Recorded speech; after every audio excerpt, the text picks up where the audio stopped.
Welcome to the Blackburn End Podcast. It's the international break, and it's been great to have a break from football, to be honest, with everything that's been going on.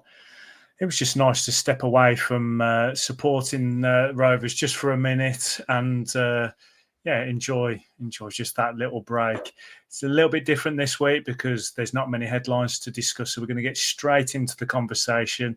It's just two blokes talking Rovers, and obviously one's me, one's Mark. Mark, how's your break been? It's been good.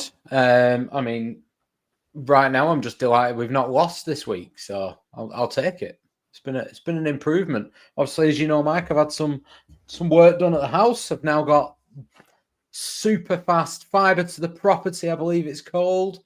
We should have no more buffering on the Blackburn End. That's the big headline this week. That's the thing, we're treating the viewers to Mark in full HD. I mean, wow. I promise I'll bring my Wi-Fi down so then you don't get to see me in HD, but we get to see Mark in all his glory. It's amazing to see. Yeah. But no, it's great that you finally reached the year 2000. Maybe you can get into the year 2025 eventually, but with your technology in Blackburn. Yeah, apparently the wheels coming next week and then sliced bread the week after, but who knows?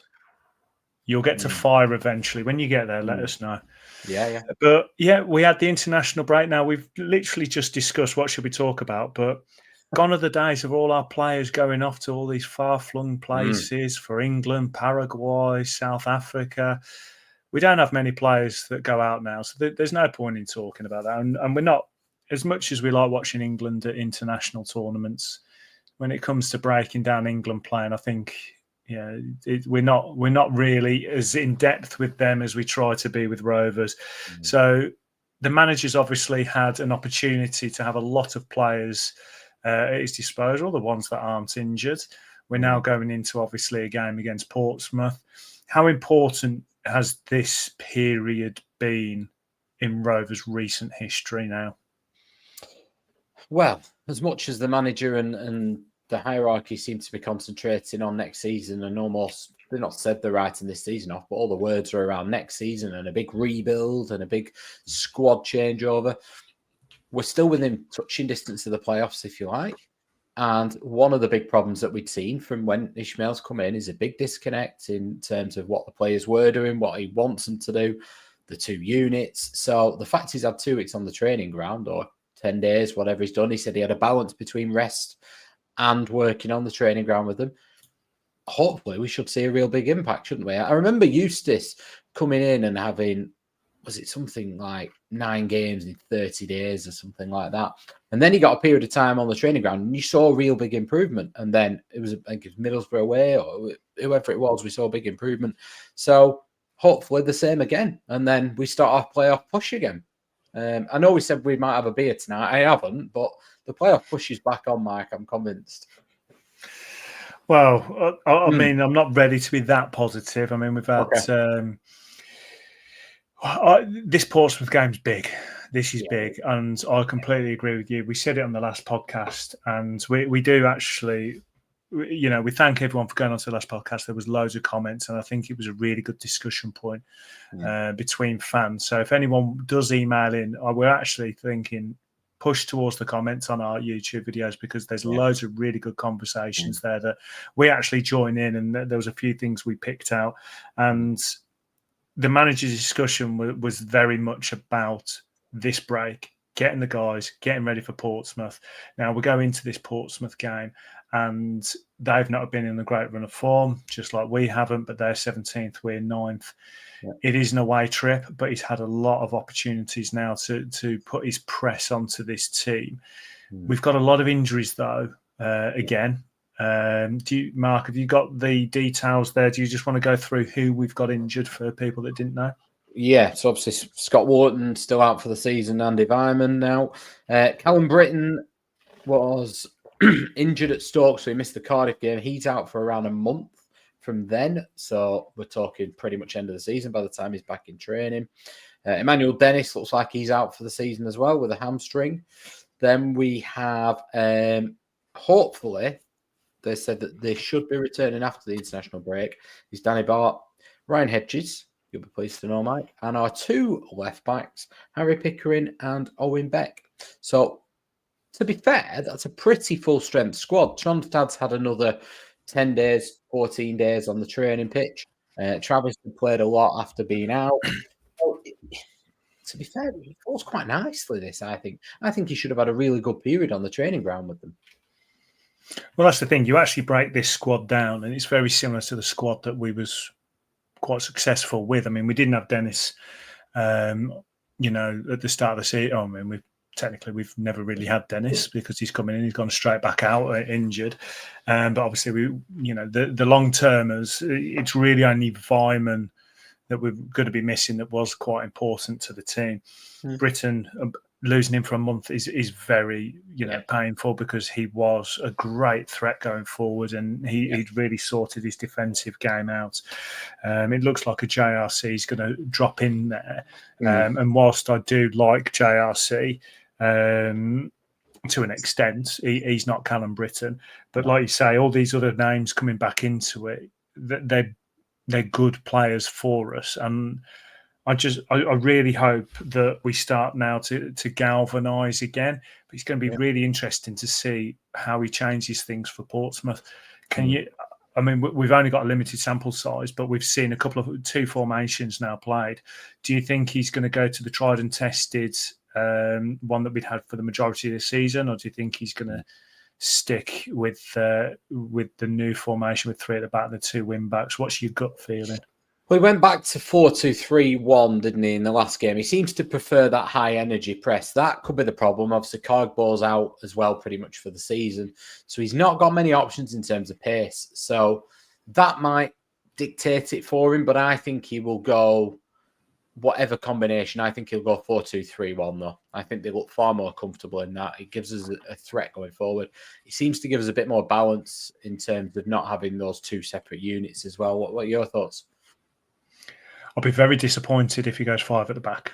I think we've grown accustomed now to us having this 4-2-3-1.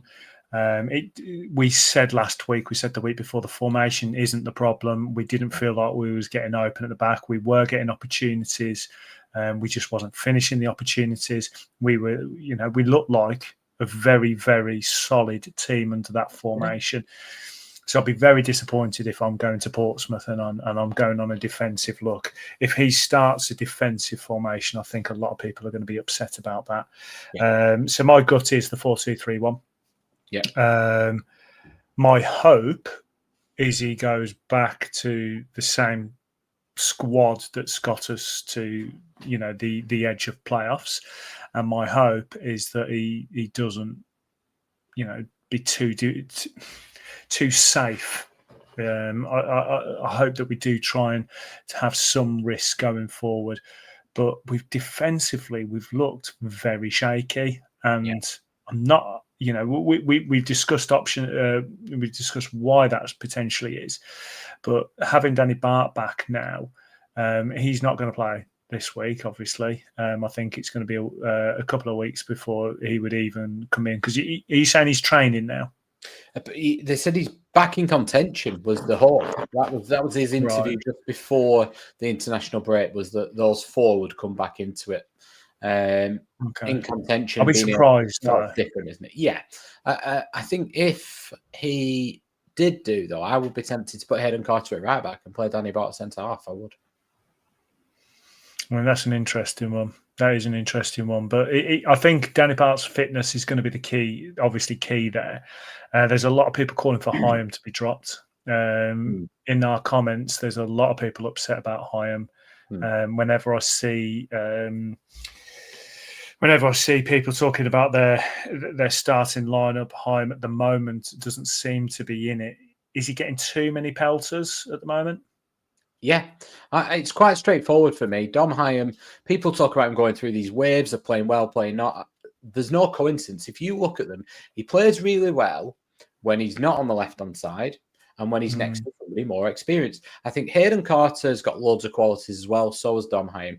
But to me, both of them are number two centre-halves. And by that, I mean they need somebody who's a leader, somebody who's taking charge at the back and they slot in alongside, and then they play very well alongside that person. I think when you have the pair of them together, they suffer a little bit from that, and Hyam suffers because he's on the left-hand side and he always struggles.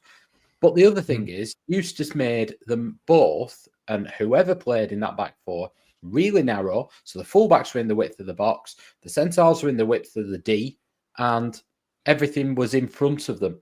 So I go back to Harry Maguire's probably the most famous case. He played at Leicester and he played on the edge of his box. Everything was in front of him. He plays like that for England. They play really deep. Man United come in for him, pay whatever it was, 60 million, put him on the halfway line, and he looks like he can't defend. He's not become a bad defender overnight. He just has never been able to do that element of his game. And Dom Hyam's similar. Dom Hyam's good and a very solid championship defender on the right-hand side if everything's in front of him. You put him out wide when he starts getting pulled apart, and he really struggles. And I feel sorry for him because that's not his fault. And if you play to his strength, he performs 7, 8 out of 10 every week. And the other thing I noticed as well is since Carter's come back, he just seems to get forward way more than he ever did. Now, I know that he sit down a couple of Derby players a few months ago. Was it? It was Derby, wasn't it? Yeah, that's the first home game of the season, wasn't it? Yeah. Yeah. Now, I don't think that has been working, but I've seen him gallop forward quite a few times, and I'm like, I think Hyam likes to be in this solid back four, where, yes, the left and right back can push forward, but there's cover, so they will shift across and they will cover, and that's and he likes that.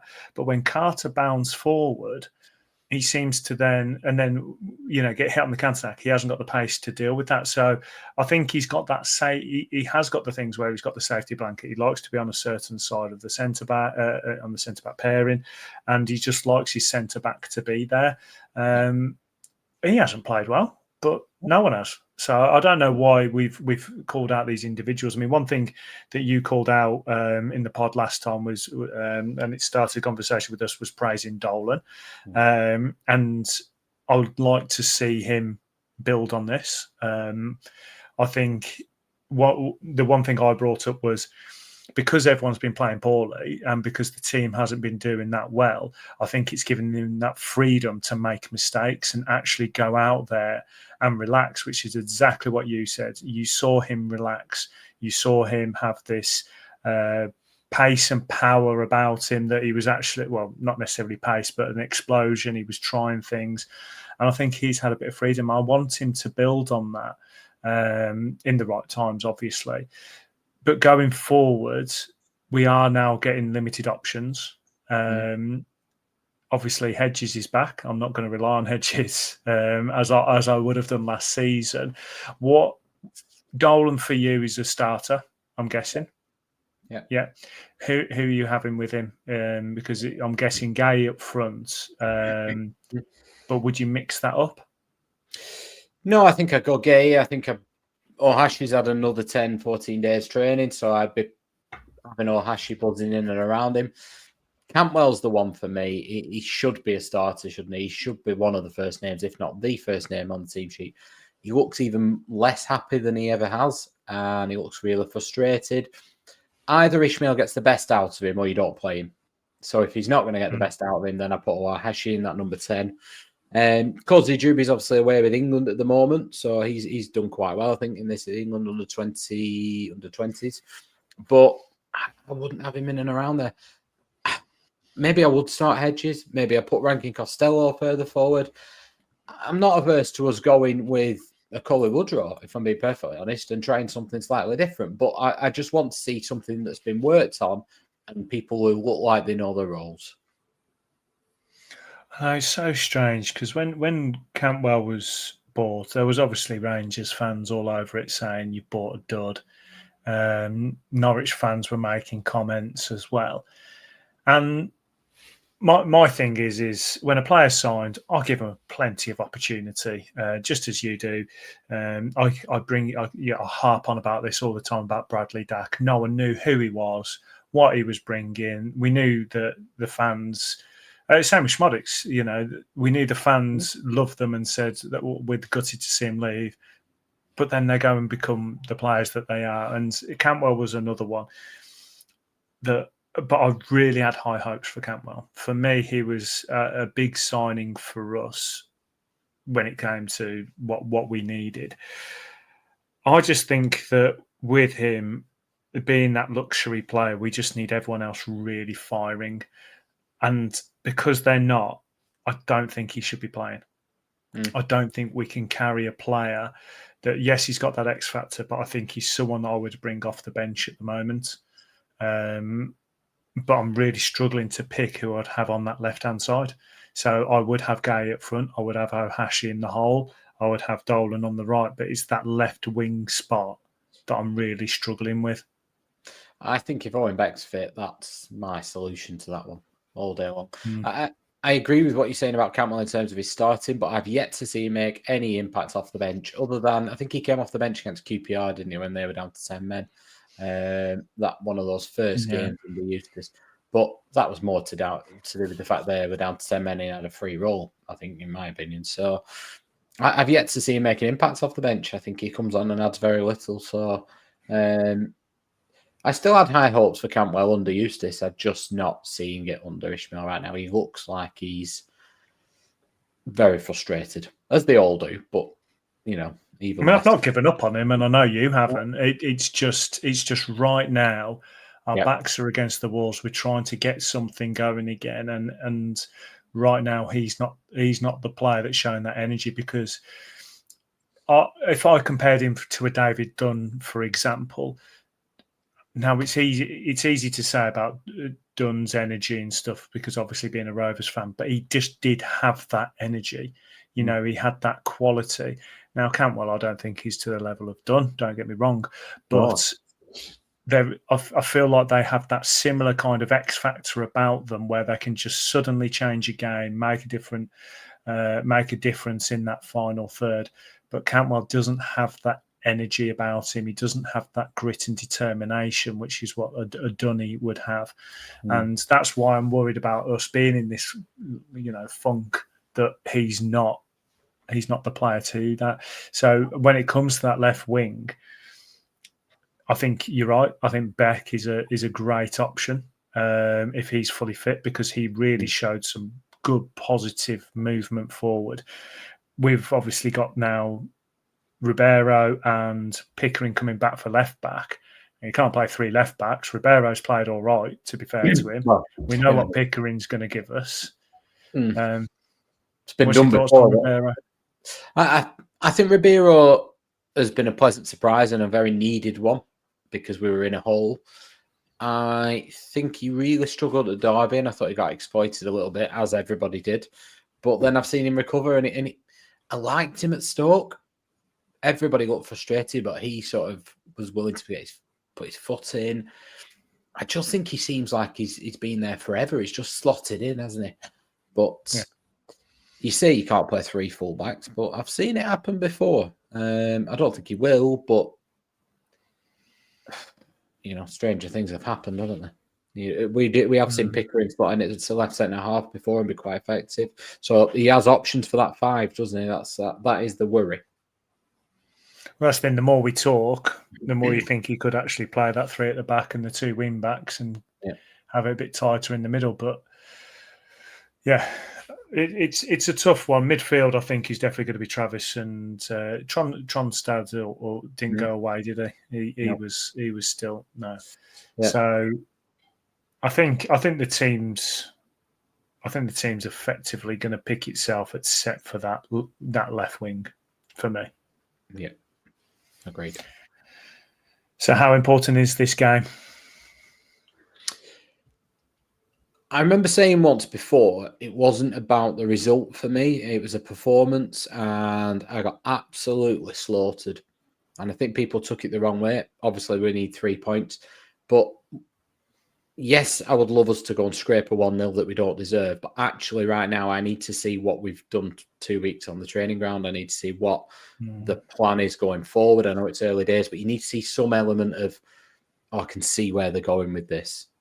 And I would actually take a real positive performance and a draw over another horrific scraped 1-0 win, just because in this situation, I need to see something. I can start to see that we're building towards something. Don't get me wrong, if we're going to scrape a 1-0 win and we don't deserve it, we come home in the next game and, we start to go on a roll, completely different, because we do need that confidence as well. I think for me, I'm looking to see a performance that I think, actually, that's what we've been working on and that's the way forward. My worry with that is all Ismail's comments seem to be about getting the players in for his system and moving forward. So whether he thinks he hasn't got those players, it would appear so.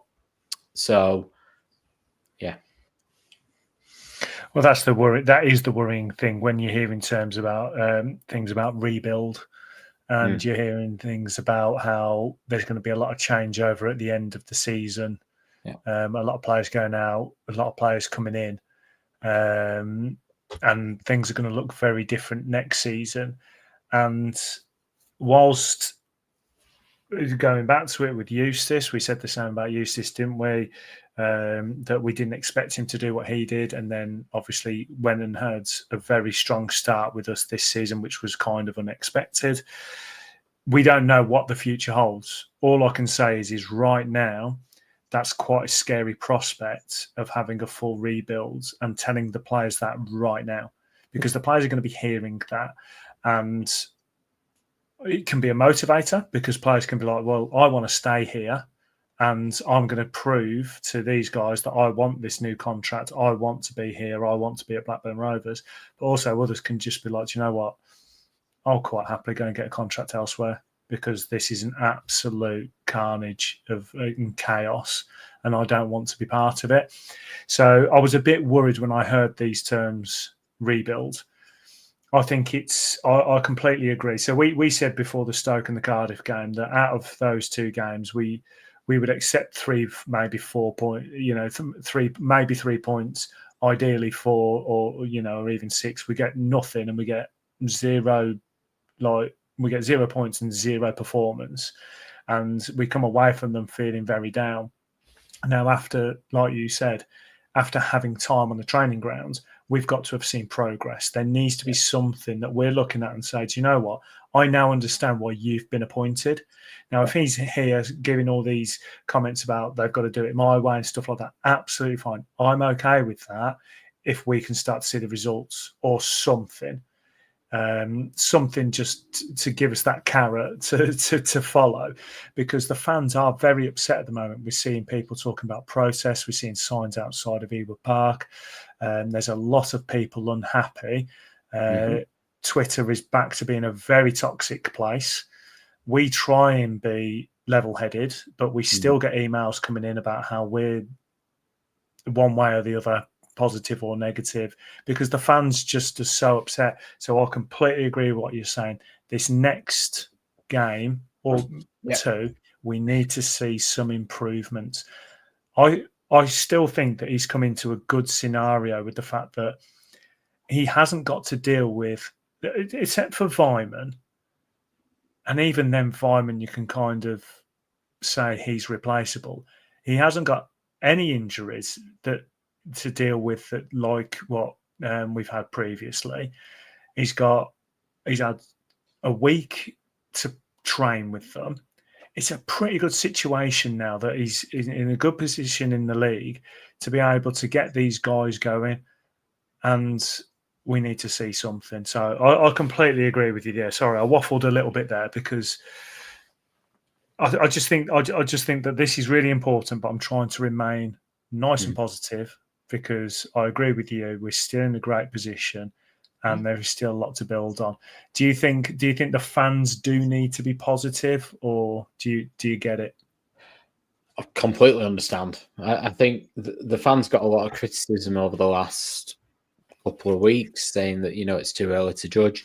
But it's a natural reaction when you're in the ground and you're seeing what you're seeing. You're seeing the manager walk off before the players. You're seeing a disconnect across the pitch, a disconnect between all elements of the club. It's really difficult, and it's an emotional thing. It's something everybody deeply cares about and loves, and everyone has a difference of opinion.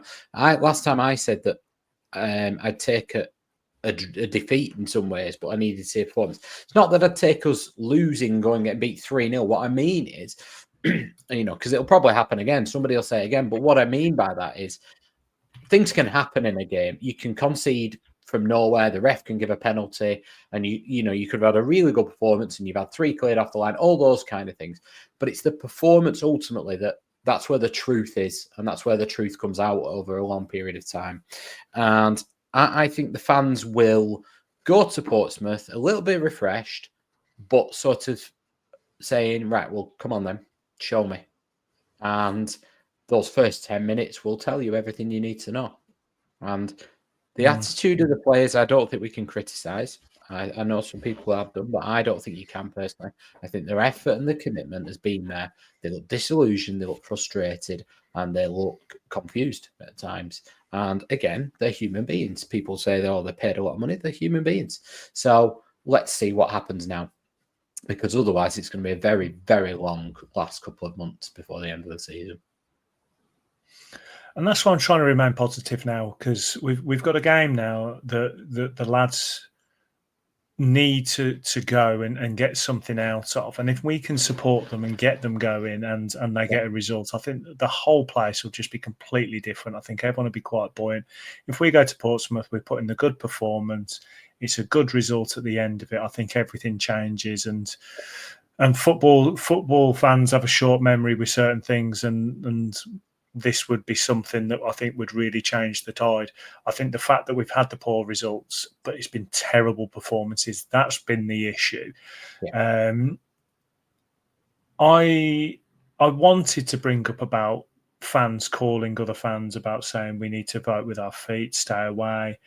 Yeah. And there's been a lot of arguing and a lot of opinions, and I don't know if you want to give your opinion. I'll because I know that you being chair of the forum and stuff, you don't want to give too much away. But as a fan, me personally, I think that the best thing to do is support the lads. For me, it's support the lads. But there does need to be some vocal. I don't know how to word this. I like the fact that when we've talked about it previously, the media have got involved, and there was a spell a few weeks ago where a lot of people brought up the Venkys, how much they'd spent, that they are keeping the club going, but they're not spending on players, and that there's people talking about how we get a good player, he's sold to fund the club and stuff like that. But there's a lot of frustration with people that, and including myself, that the Venkys don't seem to be trying to get us to the next level. It's just about keeping the lights on. When it comes to the protests, I think there's certain ways to do it. I'm not sure which are the best. Do you think staying away from the ground is the answer? Do you think that's what really hurts the Venkys? I think an awful lot of people already do that, is one thing. And actually all that ever comes back to is saying, oh, look at Rovers, look at their attendances, their ground's less than half full, rather than ever pointing that back to the reasons why. I personally feel it's very difficult to turn around to somebody and say you shouldn't be going and supporting your football team. People have deeply personal reasons why they go to football, whether that's family memories, whether that's family time, whether that's they don't have much of a social life, and actually that's the one escapism for them, or they have really stressful lives and that's the one escapism. So I think to lump everybody in and say that you shouldn't be going is, I don't think you can do that personally. I think that if you want to make a real thing about it, yeah, it would work, but it would only work if nobody went, and that I can't see happening. So I think you've then got to look at options that how you get your voice heard, and how you get your message across. And the ones that have worked in the past are when people stay behind and made it really loud. And again, you put yourself in for criticism if you're doing it during a game. Now, I understand, and the frustration comes out, and it naturally can happen sometimes, but often that doesn't reflect well on the supporters. And actually, the reason you're doing it becomes diluted. So I think if you want a real clear message to get out there, you've got to be very clear about how you're doing it and why. And I'm not going to start talking about how we organise process and things like that. But what I would say in terms of Venkys is, I think fans and people in general will never, particularly in football, will never fully agree. So if me, you got 10 people in a room, we'd all pick 10 different starting 11s. If we all picked, right, what goalkeeper do you want to sign from the Championship? We'd pick a different one. Who's the best striker in the Premier League? You'd pick a different one, generally speaking. But one thing that people universally want is honesty. You might not like what comes out of somebody's mouth, but if you're honest and you're tactful and you're consistent with it and you're true to your word and you are open about it, I think that's a much better and healthier place to be. Now, not all owners do that. Jack Walker never came out and talked all the time. But when it's a situation whereby football, look at podcasts now. We're sat here doing this. That it's never happened in Jack Walker's day. That you got your news from the Lancashire Telegraph, and that was gospel. That was your communication method. And you talked to whoever you actually verbally spoke to about it. The world has changed. The rumours are out there, misinformation, false information, fake news. So I think cutting through that and doing, I'm not just talking about Steve Waggott doing an interview or Rudy Gestede doing one after the transfer window. I just think coming out and talking about being open and honest doesn't put you in a weak financial position. But if they came and said, listen, the PSR rules are you can lose £39 million over 3 years. Our current loss is this. This is what we can spend over the next few years, all roughly speaking. So if we go and spend 10 million this window, you might think that's what you want us to do. But then we can't do that the next window or the window after, or then we look at selling people. A little bit more open and honesty, because not everybody understands P&S rules either. So just a bit of education, a bit of open and honest communication will go a long, long way. But we've been saying that for about 14 years, ultimately. And I think that the problem comes down to the people at the club. There's some wonderful people at the football club, people that have been there for years, before Venkys, during Venkys, and will be there after Venkys. But ultimately, you can only do so much because your owners are your owners. And it's been proven time and time again that every time somebody says something negative about the owners, they're replaced and they disappear. And there's got to be some level of openness and honesty if it's ever going to move forward. I don't think it will ever move forward.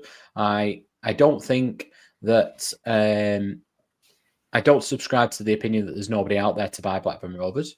I think absolutely you could go from a frying pan to a fire, because at least they are paying the bills. But equally, I don't subscribe to the fact that, well, we should be really grateful to them because they're paying the bills. We've talked loads about, if you own a football club, very few people make money. So if you're doing it, you're not doing it for making money. It's not a business as such. You're doing it for clout, for promoting whatever you're doing, or whether you just love football, or whether actually, do you know what? Look at me. Look at how good I am. I own a football club. One of those reasons or something else. But you're very, very rarely doing it to make money. And if you are, you're probably going to fail at that. So it's not a solid, sound business model. Is football? Is it? I mean, no. I had that rant. Oh, I can't remember. It was quite a few episodes now, and I was talking about the Venkys and I was breaking down their costs, how much they'd spent and stuff. And we get people email in, we get people comment, and they say, "Well, the Venkys are doing this, this, and this." It's like, yes, we know. We've broken it down quite a few times. We can't break it down every time we talk about the Venkys, but yet here we are having to feel like we have to justify our opinion again. When it comes to my opinion with the Venkys, as you could tell earlier when I was trying to get my words out of what my opinion actually is, and then I realised I don't actually know what my opinion is. And I think that is the fan base as a whole. We don't know what our opinion is, because we do appreciate the fact that the club loses a lot of money. We do appreciate they're putting a lot of money in to keep the lights on.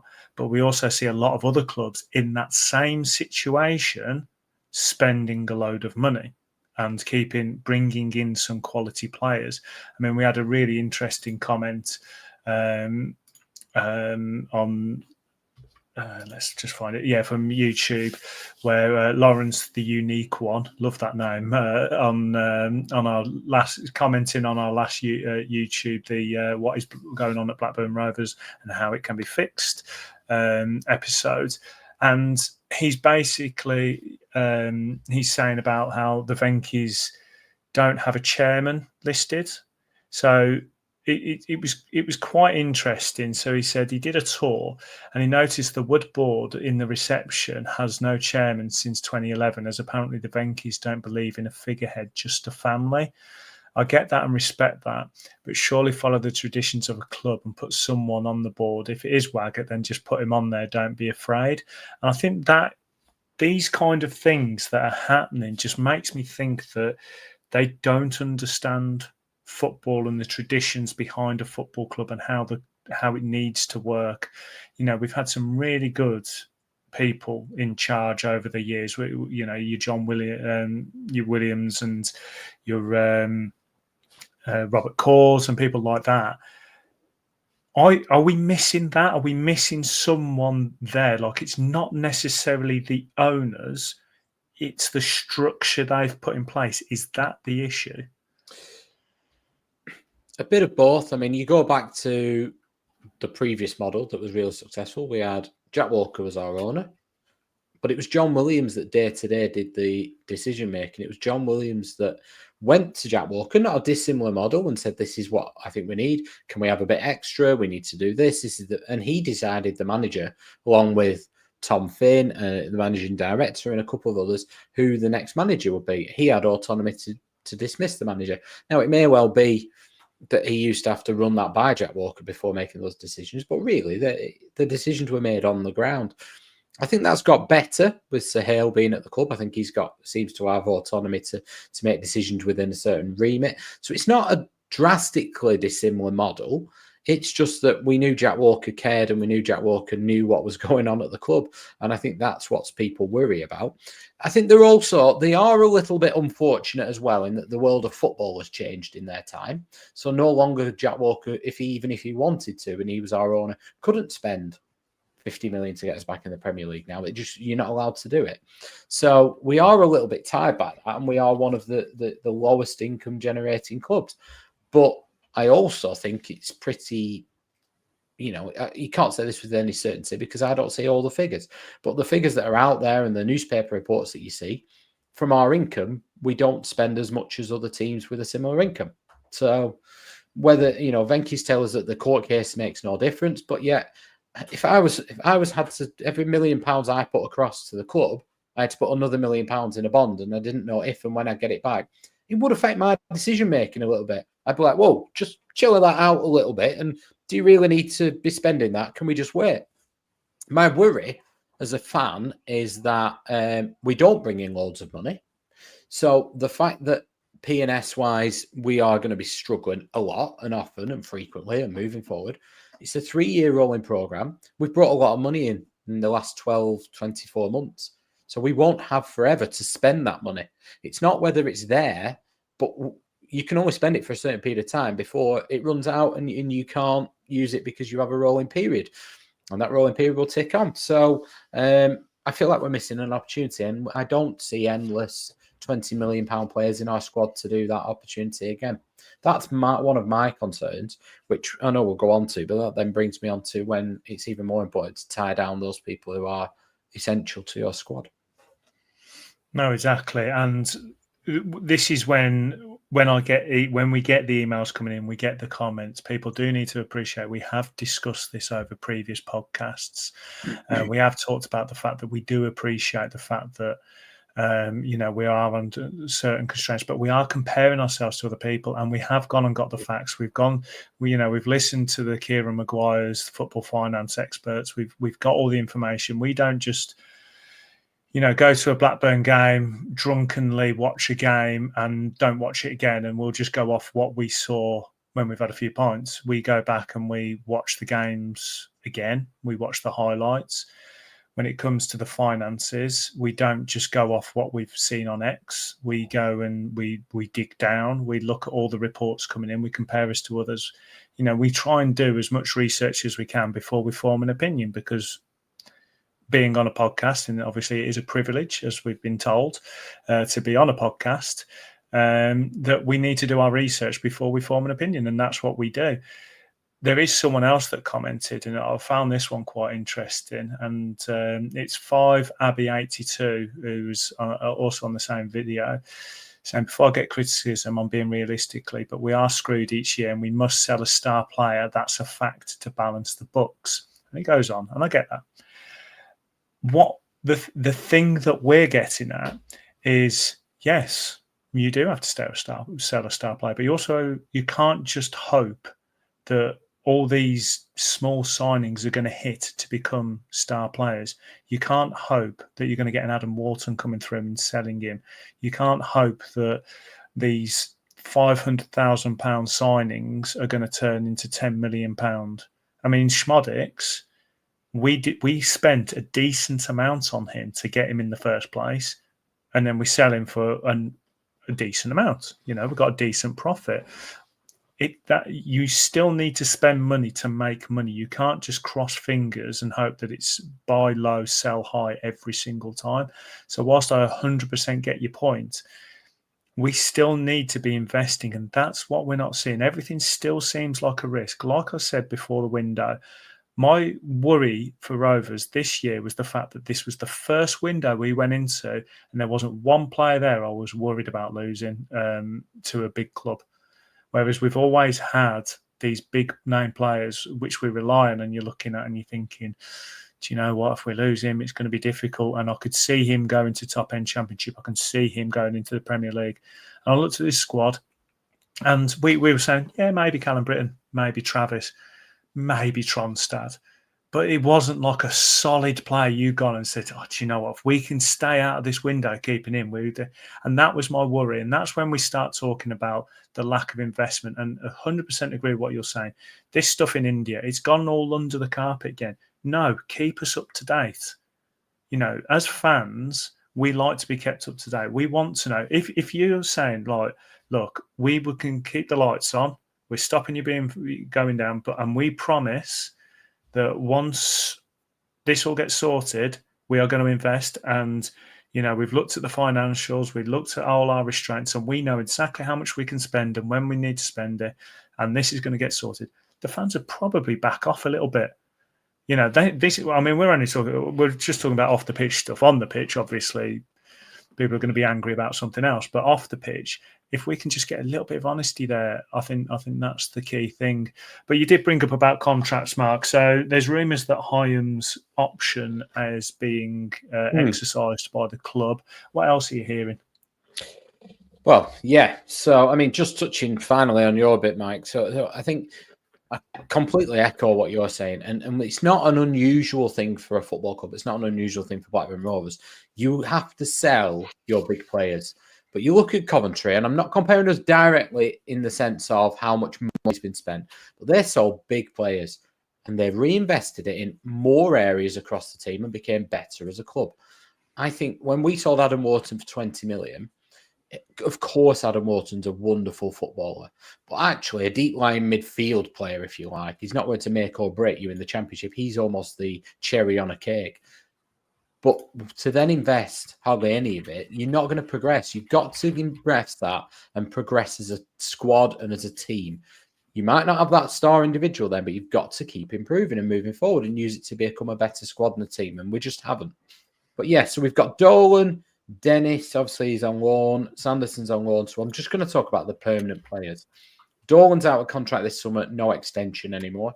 Dom Hyam's supposedly out of contract this summer, but I think it was Elliot Jackson, was it, that brought the exclusive that he's signed his extension, which is club had an option to activate, so he doesn't really have a say in it. So he's at 2026 now. We've got Yuri Ribeiro out of contract this summer, Ryan Hedges, who does have an option as well. Andy Vyman, who's out of contract, no option. Adam Forshaw out of contract, no option. Danny Bart out of contract, no option.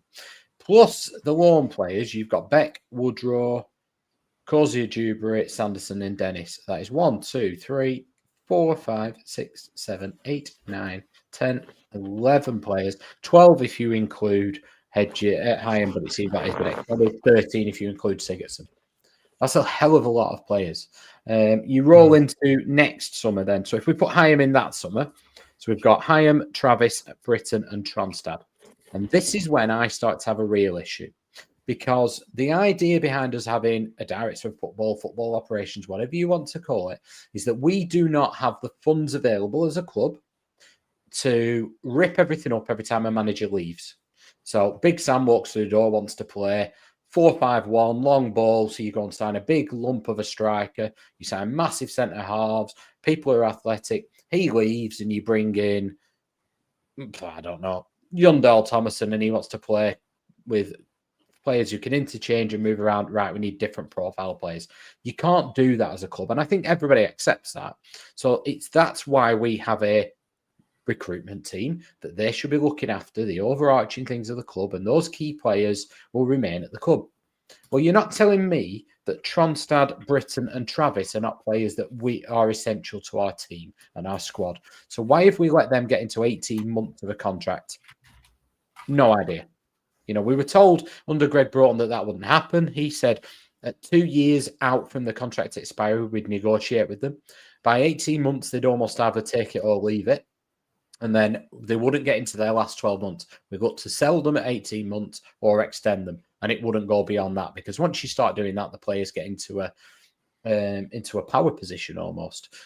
The flip side of that, I was listening to the fan debate with Jamie Carragher the other day, and he was saying he talked to the Liverpool hierarchy. And they believe, I think they put a number on it of about 33%. There's a 33% increase in player performance in the last year of a contract. But it's a very risky strategy, as we saw with Lenihan, Nyambe, Diaz, Rothwell. We can't afford to replace players like Travis, Britton, and Tronstad. Simply cannot afford to replace them. So Tronstad is slightly different in the sense of he's 29, so by then he's 30. Good maths from me, that. But if we're renewing him, his birthday is the end of August, so he'd actually be 31, if you like, going into the start of his new contract. So I can kind of understand the Tronstad one a little bit. I can make an excuse for that one a little bit. But Callum Britton and Lewis Travis, not for me. They're at prime ages. I can't imagine they're wanting excessive wages, but they should have been tied down a long time ago. Travis did an interview recently saying he's not even had a conversation. Then you move into the year after. You've got Pickering, who's got another option as well. So he's 2 years left. Todd Campbell, he could be a problem. We've got Scott Wharton, Hayden Carter, John Buckley, Maktar Gay with an option as well. Joe Rankin Costello, Yuki Ohashi, Ainsley Pears, Harry Leonard, Toth, and Cogbo. So they're all tied down for a period of time that actually we should be discussing their contracts this summer. But instead, we've got players out of contract, which always happens. I understand that. But a significant number. And then we've got players out of contract next year. So we should be sorting Travis out now, or certainly in the summer. Should be sorting Tronstad, should be sorting Britain. And actually, if we would, when I considered us to be quite well run under Greg Broughton, the players that we identified, we would have been extending those who were 2 years out this summer. I do think there could be something in the fact that, do you remember John Buckley playing quite well and getting a 4-year deal? And Scott Wharton doing the same. I do wonder if there's a bit of a hangover from that. Actually, if they think, not so sure about this, where the player performance. Yeah, I was about to bring that up because they have been bitten with the long contracts before, and obviously felt like the players weren't there. But there is a flip side to this, and obviously we don't have previous with the owners doing this. But is there potential that actually they don't see the current squad as being good enough to take us to the next level?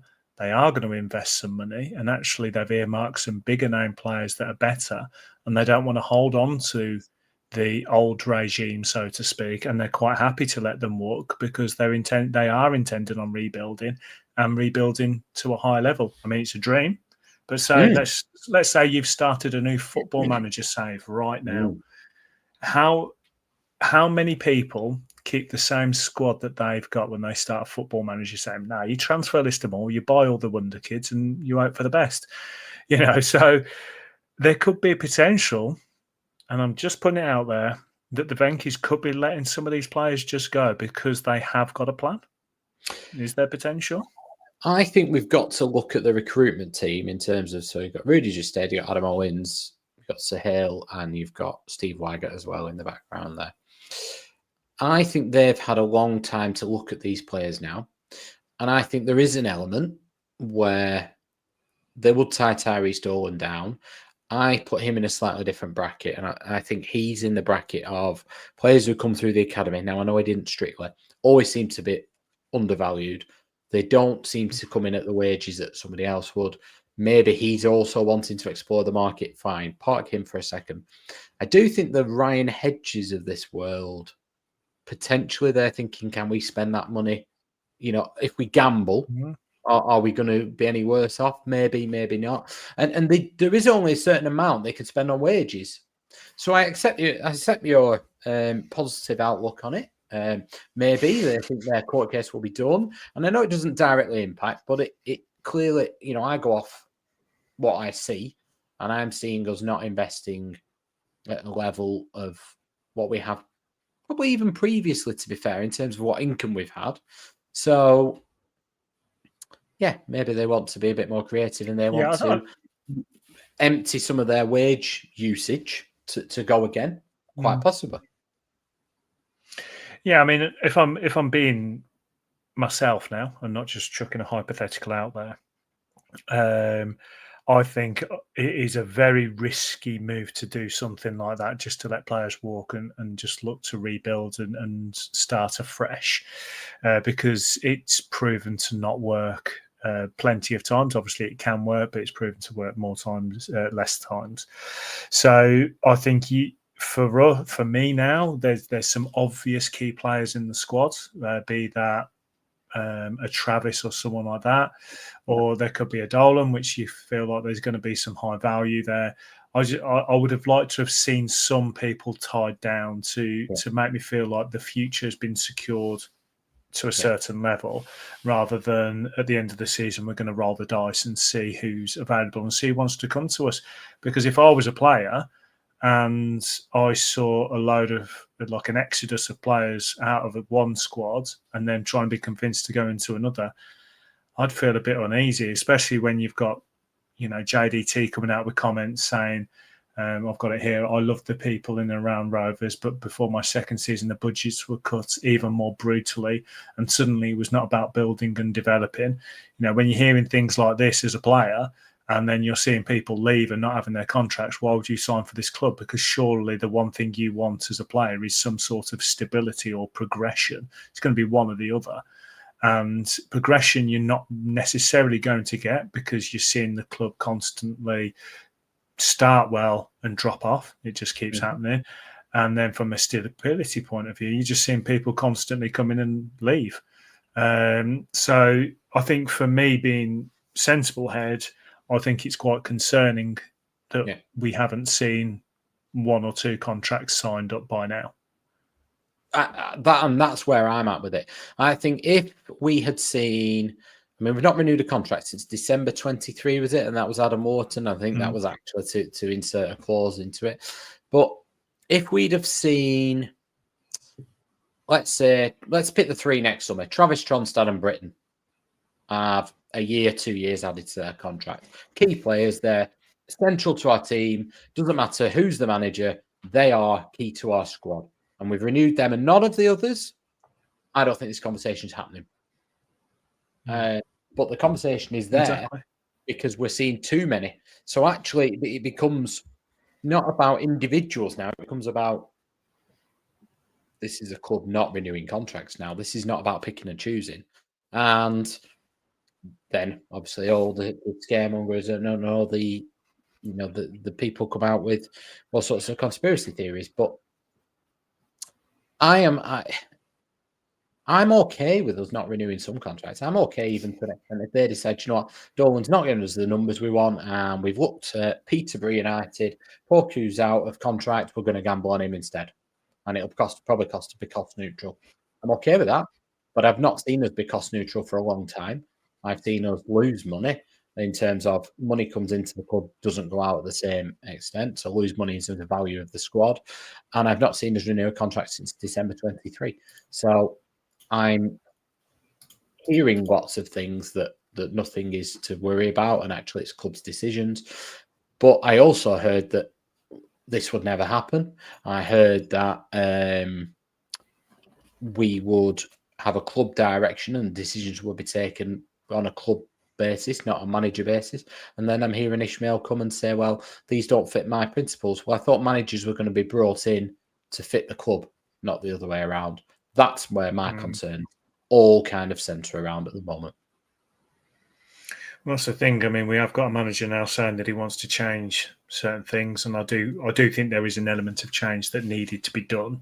But I think more now it's about finding the right players to accent the core, and ultimately our core aren't being tied down, and that is obviously the concern. But the club seem quite happy to announce about safe standing. That's wound other people up, actually, because they're like, as much as the club are out there trying to say that they're doing something positive, everyone's like, anything to bite at the club at the moment. But obviously, you're chair of the forum, Mark. We get a lot of questions about when the next forum is and what's going on there. So a couple of questions for you. One, when's the next one? Do you know when things are happening? And was safe standing actually a discussion point in the forum, or did it come from the fans? Is it something the club have just run with? What's gone on there? Yeah, so the next forum's next month. There was one scheduled in February, but I, as chair, had a discussion with the club because at the time John Eustace had just left, or he was in the process of leaving, and we were due to have the forum. I can't remember the exact date off the top of my head, but it was basically in and around that drama. I think he was leaving maybe that day, and the club were trying to find a replacement. And as much as we want them to speak to us, to be fair, the priority was that we sort the club out rather than spending their time talking to us. Right, so that's part of the decision to postpone it. We've not managed to get a new date, but we do have one scheduled in April, so that will go ahead. Safe standing has been on the agenda for a long time, so we've tried to structure the agenda further in advance than we probably have before. So, for example, although we didn't have the February one and season tickets are coming out, we would have normally talked about them in February. It's actually too late by then because they've started talking about their budgets and how much they want. So all our input into that and all the input from We Are the Rovers Trust and all the other people has been and put in on the November fans forum. But safe standing has been on the agenda for a while, partly driven by us as supporters, partly driven by a safety advisory group where they look at the Blackburn End, for example, and everybody's standing up and it's not safe to do so in seats and, are they in their correct seats and things like that. So there's partly a safety reason, but it's been talked about for a long time. The club told us that they were going to press ahead with it and we were consulted on with, some of the other the fan groups as to whereabouts we felt it should be. But it's no surprise where it is because it's where everybody's standing up anyway. So it's the idea is to make it a safer way of doing so. I think it's going to start on sort of about 500 seats as an opener, and then it will extend from there as needed, really. But yeah, so it's something that's been on for a while. So I think you can throw criticism at the club for various things, but actually they're just reporting that because if they don't do that last week, and then you are a supporter who's got a season ticket in Block N or 1, and you get a notification saying to you, your seat is now a safe standing seat, and you don't want to stand, and you've never been told, they get a criticism that way. So that's the only reason it's come out then. I think the thing is with all of this, it was really interesting to see the fans' response to it because it's something that fans have been desperate for, this safe standing.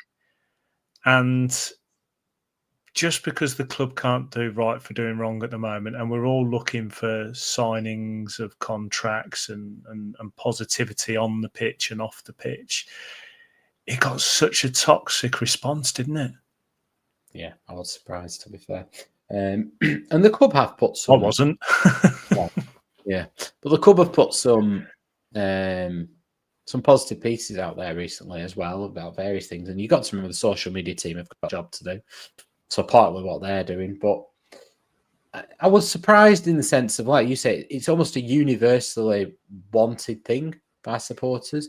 There was obviously the time when the club asked if anybody would be willing to crowdfund it, and that got the expected response. But this is not that. This is the club saying this is something we're doing. They're letting us know before the season tickets.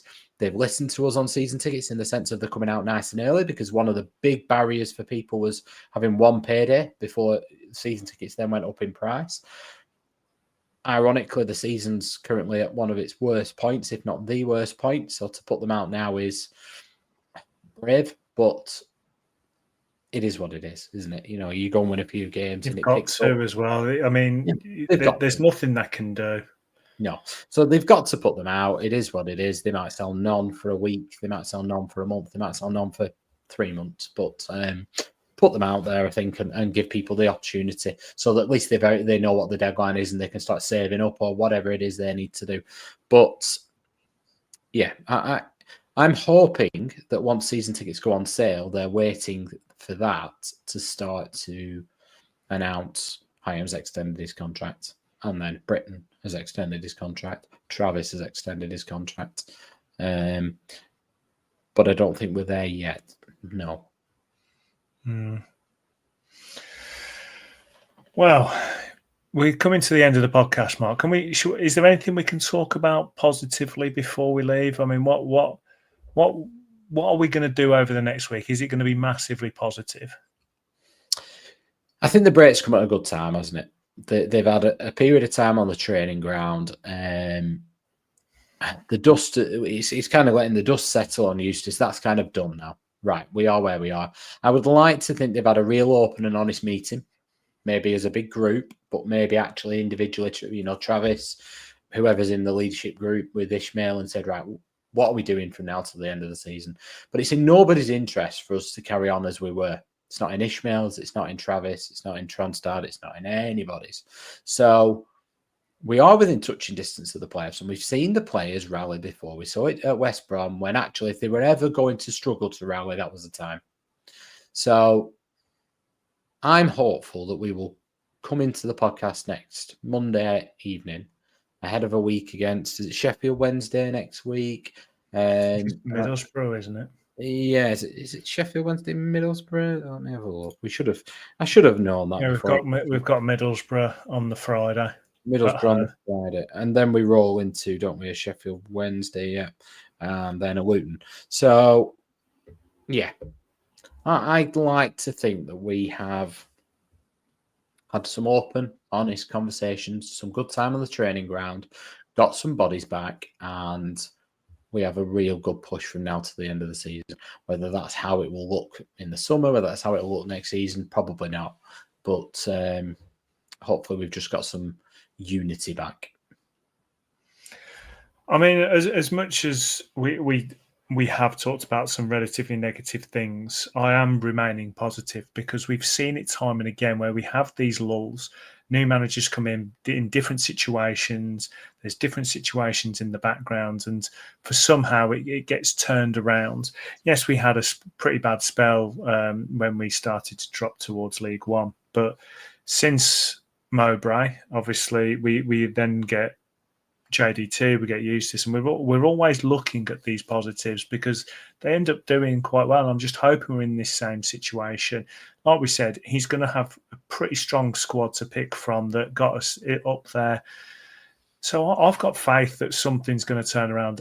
I have to have faith. I have to have that hope as a fan, or else there's just no point in us continuing watching Rovers, supporting them, or even doing this podcast or anything, because you've got to have that faith. You've got to have that hope that it's going to turn around.